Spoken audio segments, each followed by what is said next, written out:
রূপগঞ্জে শীতার্তদের মাঝে শীতবস্ত্র বিতরণ করেছেন কেন্দ্রীয় যুবদলের সাবেক সহ-সাধারণ সম্পাদক ও রূপগঞ্জ ১ আসনের মনোনয়ন প্রত্যাশী মোহাম্মদ দুলাল হোসেন।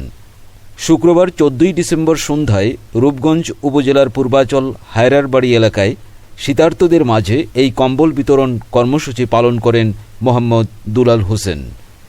এ সময় স্থানীয় ব্যক্তিরা উপস্থিত ছিলেন। শীতের কম্বল পেয়ে অসহায় ও ছিন্নমূল আনন্দ উল্লাস করেন।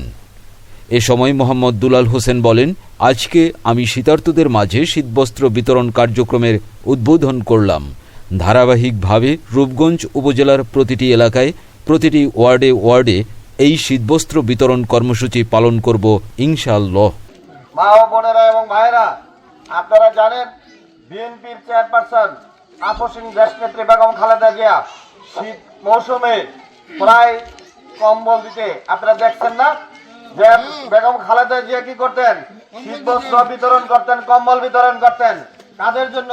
ছিন্নমূল যারা আছে, যারা অসহায় আছে, যারা কম্বল পেলে খুশি হয়, যারা শীতবস্ত্র নিবারণের জন্য সহযোগিতা পায়, তারা খুশি হয় অত্যন্ত।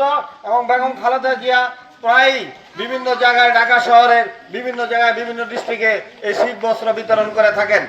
আপনারা দেশনেত্রী বেগম খালেদা জিয়া, আপসীন খালেদা জিয়া অসুস্থ আছে, তার জন্য দোয়া করবেন যেন দেশনেত্রী বেগম খালেদা জিয়া সুস্থ হয়ে আপনাদের মাঝে ফিরতে পারে। বিএনপির ভারপ্রাপ্ত চেয়ারম্যান তারেক রহমানের জন্য আপনারা দোয়া করবেন। আপনারা যেন অতি দ্রুত সময়ের ভিতরে বাংলাদেশের মাটিতে আপনাদের সামনে আসতে পারে, আপনাদের সহযোগিতা করতে পারে। আমি বিশেষ করে আমার প্রিয় রূপগঞ্জের প্রতিটি ওয়ার্ডে, প্রতিটি ইউনিয়নে, প্রতিটি পৌরসভায়, প্রতিটি ওয়ার্ডে ওয়ার্ডে আমি এই কম্বল বিতরণ কর্মসূচি আজকে থেকে উদ্বোধন ঘোষণা করতেছি। আমরা পর্যায়ক্রমে প্রতি ওয়ার্ডে ওয়ার্ডে আমরা এই কম্বল পৌঁছে দিব ইনশাল্লাহ।